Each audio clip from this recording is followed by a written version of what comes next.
Hey, what is going on, everyone? It is iMac234 and today, finally back with our final Cold War review. Yes, we have gone from D Machine, we've done Firebase Z, I think I did one Outbreak review, it was really just a rant, so I can't really count as a review.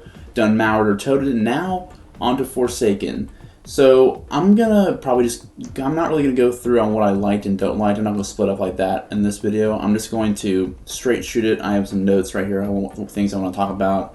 And if I like them, if I don't like them, we'll just bring it up as it is. So let's do it. All right, starting off, the first thing, obviously, when you spawn the map is the no man's land, or the continuous rounds, you want to call them in Cold War.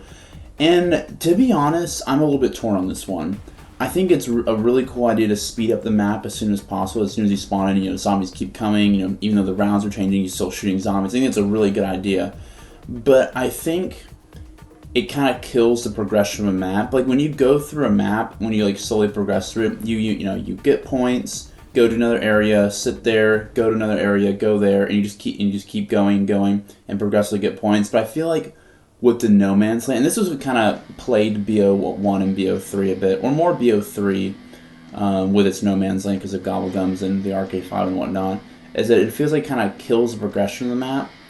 And to be honest, the more I think about it, the more I don't dislike it. I just don't think it's as good as a feature as it could have been, because I just feel like it kind of kills the progression of that, because you can literally get to Pack-a-Punch in, I don't know, probably like 3 minutes. If you really wanted to get there, you can get about 10,000 points in about a minute and a half and just run all the way to Pack-a-Punch. And to me, I don't really like that much. I feel like it should be kind of more of a continuous rush. I mean, it's going to take you 5 to 7 rounds, yes, but it should take you more than just 3 minutes to get there, though.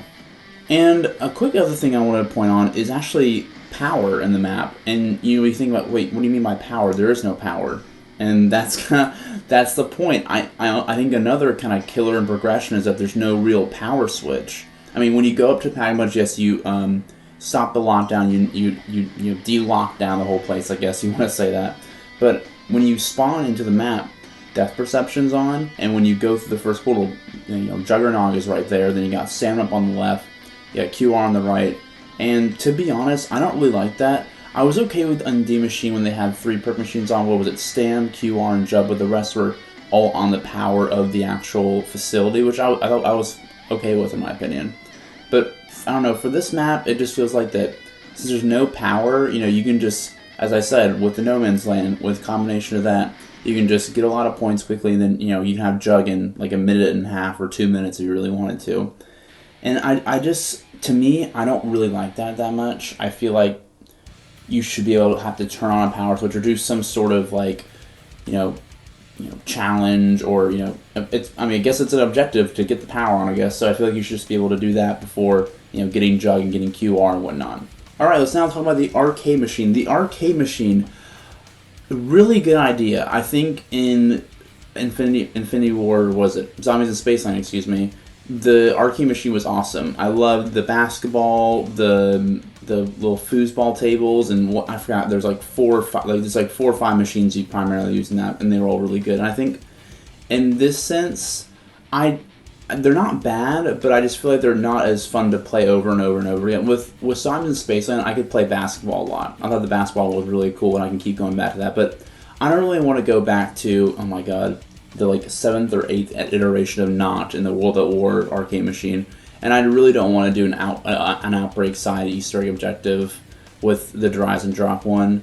I think that was actually a really big miss on Treyarch's part. Is they did the DE Dragon like they did in Outbreak, and to me, I feel like they should have put us to the actual church room in Rise and Drop and done it. If I feel like if it did that, it would have been much more effective and a lot more cool, but. And also with I guess I just went back to Not on this one, for the World at War arcade. I know they have Not built already, but I mean, come on, you could have done anything else, like Varut, Shino Numa, which is coming into Vanguard with Duran Fong. They could have done a little teaser. They could have done Shino Numa, actually. That would have been a great idea. I just realized that. That would have been a brilliant idea if they decided to do Shino Numa as a little teaser for Duran Fong, but they didn't do that. And and then the last one is with the RCXD, and honestly, the RCXD, I guess I'll talk about this now, is a very bad very bad, craftable item, I guess you want to call it, or score streak in zombies. It's, really finicky. Sometimes a little Ethereum, canister on the back doesn't explode them, and they'll touch it and it explodes. And I think it's honestly not a really good streak. And then as the arcade game is concerned, I think it's also really bad. So I'm not really a big fan of the arcade. It was a good idea, but just not as good execution as I think they should have done. Now, on to special enemies. Special enemies. So we have a new one, the Abomination, or the Mini Margwa, as I like to call it.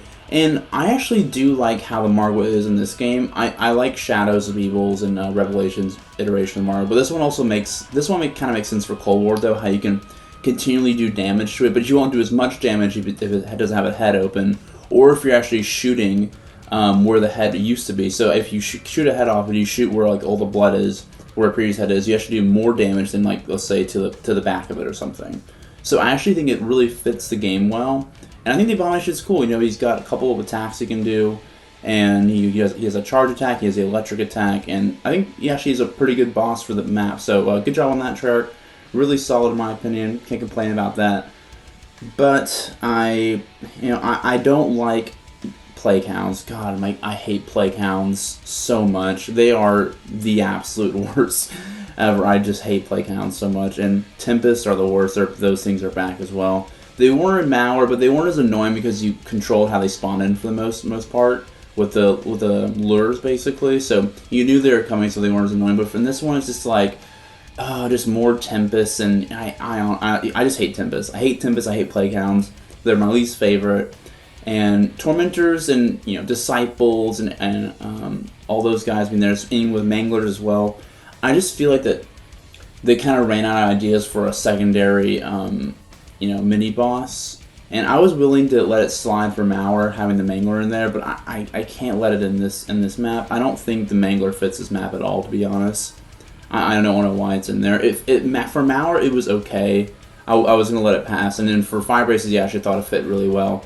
But for the Mimic and the Mangler to be in here, I just don't think it fit the map that well. And honestly, I think they should have made another special enemy. I don't know if it could have been something bigger than the Abomination or something smaller or just anything basically. But I think, in my opinion, they could have done a better job of that. Alright, let's talk about the Chrysalax, guys. The Chrysalax, or the axe as people like to call it. One of the most RNG parts of speedrunning in Cold War, if I may say so myself. Honestly, it's a really cool weapon. I love melee weapons for wonder weapons. I think it's a really good idea. I also like how you can turn into a little SMG as well. It can explode zombies with its bullets. And I think it's actually a really good wonder weapon. I think the quest for it as well, you have to get the 3 shards, and it makes so much sense. You're getting 3 crystals for a crystal wonder weapon. It makes perfect sense. You get the red meteor one, the one from a tormentor when you put it on fire, and then the one where the Abomination shoots a crystal with its little electric thing. And honestly, it's fun to use. I like running around the map with it, and I like camping with it just like everyone else does in Cold War. But I think it's solid. I think it's a really good wonder weapon. It's not the greatest ever, but that's okay. It doesn't need to be some infinite damage, mother beast basically. It does its job, and I think it's really fun to use. And it's close quarters combat, and I think it's good. I really enjoy it, to be honest. So 2 thumbs up on that track. Really good. I really like that. Good wonder weapon. Now onto the couple main side Easter eggs, I guess we could say. We talk about the Perkaholic one with the Shadow Man, if you really want to call him that, and then also the bunny. So for the Perkaholic one, I've done this about 4 or 5 times. I think it's actually a really good Easter egg. They do the Simon Says with the TVs and the TV station, and you do that, and then you shoot the Shadow Man in the particle accelerator. And I think it's really solid. I think it's a good side Easter egg. It's fun to do. The couple times I've done, I really enjoy it. And, it's a good, simple way to get all the perks, because honestly, the perks do cost a lot, but, they're also pretty good as well. So, there you go. Good job on that Easter egg. And then the bunny one, I didn't really like the bunny one this time. I know, you like to use the Buffy the Burger. His name's Buffy, right? Is it Buffy? I'm probably wrong with that. But the dude from Burger Town, he had to be incorporated somehow, so I guess he was going to do the bunny. But, in my opinion, it just wasn't that good. I like the other ones better. I think D Machines was the best one. Mowers was really good. Firebases was okay. And this one I think is clearly the worst out of the 4. Alright, now to talk about the Easter egg. The Easter egg on this map is actually really good. The problem with it is that it's so damn short. That's the main problem with it. Like the people who I talk to in the community, they actually think the steps themselves are really good, but the Easter egg is bad because there's just not enough of it. Like the speedrun record for this is 13 and a half minutes. I mean, that's that shows you that there's no real juice in the Easter egg. I mean, the Easter egg basically consists of you getting the what they call the Therium neutralizer, and that's pretty much it. You just get that and you build and you're going to the boss fight. Like the steps itself for the Therium neutralizer are great. I think like that is a good second to last step you can do in an Easter egg, but there's just got to be more. Like there's no real beef to the Easter egg. You got the dessert, a great dessert, which is the boss fight, which I'll get into in a second. You got this great dessert, but your main course is just bread and water, and it honestly kind of sucks because I think the egg had so much potential to be so good because they had it. They had something really good. Easily could have been Cold War's best Easter egg, and maybe one of the best we've ever had. But they just stopped. They just stopped and made one big step for it, and then you go to boss instead of having continuous steps like other maps that we had in the past, like with Black Ops 3 and Black Ops 4 and so on. And there's just a huge missed opportunity with this because, again, the steps are great, but, there's just not enough of them. But now, as we go to the boss is actually really solid. I think it's a really good boss. The Forsaken is a really good boss. I enjoy fighting him every time. I like, filling up Samantha with souls and then shooting Mr. Forsaken with the railgun. I kind of like it. It's fun. Is it that hard? No, not really. It's not that hard, but it's a really good, fun boss fight, and I enjoy it. And I think a lot of people will agree with me saying it's a really good boss fight. Maybe some of the best we have had actually. It's a little bit short. Yeah, it's probably about 3 or 4 minutes maybe, but it's still a fun boss to do. I whenever I go in there, I enjoy my time. I never get bored of it personally. Just like with Valentina, I really enjoy it. So the last 2 bosses have been really good. So good on you, Treyarch. Good job. But now, we have to talk about the ending cutscene. The ending cutscene. So, I remember my initial reaction to this. So as you know, my build on my PC is really good. I got a GeForce RTX 3080, I'm looking at it right now, it's looking really nice. I got an i7 10K series, I got a bunch of other cool gadgets with this. And, my settings in the game are at high, they're at good quality, they're not extra quality, but they're at high graphics, so they're really dang good. They're like one step down from the best the game can offer, essentially. And the renders of the cutscene, in my opinion, were really bad. Like, you can see the helicopters, I'm going to show it on screen, like, it's all this huge Play-Doh. And that might be, that could just be a glitch, but, I mean, but even, like, without that, the character models for Gray, Dr. Strauss, they're not that good, and Major Carver as well, excuse me, they're just not good builds. And I don't know if they just kind of ran out of time, they just kind of throw something real quick, just like the generic, Scientist number 3. But I don't think they were that good, in my opinion. They get hoisted off, they get arrested, but I just think that how the cutscene looked, at least with those characters and some of the assets, just wasn't that good. I know I'm probably nitpicking here, but still. But honestly, we can forget all that because the ending of the cutscene was amazing. Seeing Richtofen as the director was honestly one of the best feelings ever. It was just like, holy crap, that's him. That's him. And, now we don't know where we're going to go. He might be the enemy now, just like how he was in Black Ops 2.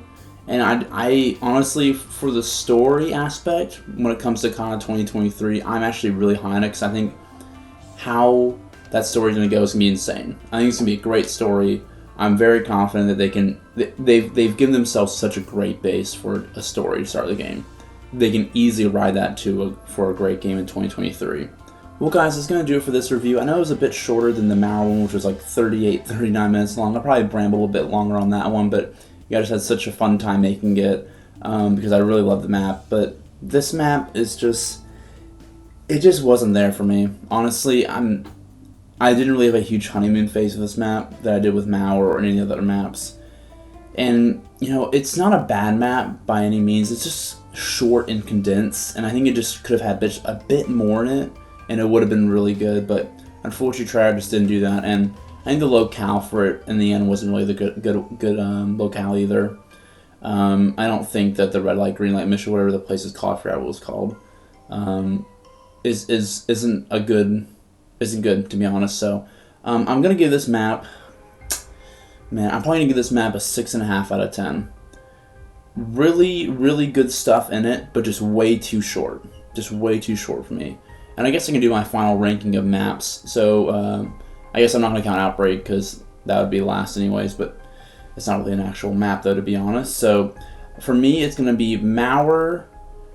What's second, man? This is a tough one. I think I'm gonna go Mauer, D Machine, Forsaken, and Firebase C. I think that's how I'm gonna do it. And you know, honestly, overall for all the maps, I'm a lot to be desired this year, guys. A lot left to be desired. And I know Vanguard's coming up, and you know, it's literally 13 hours as soon as I release this video to you guys. But you know, we'll see. I'm a bit concerned for Vanguard, guys. I've said this a lot on the stream, but I'm very concerned for Vanguard. I hope it's good. I'd rather it be good than bad. You guys know this, but I just don't know, man. We're gonna have to see. But anyways, guys, that's gonna do this video. I hope you guys enjoyed. Again, leave a sub, leave a like, leave a comment on what your thoughts on the map were. Obviously, I'm live on Twitch just about 5 to 6 days a week. You can guys catch me there. But yeah, guys, thank you guys so much for watching. I will see you on the next one. Peace out.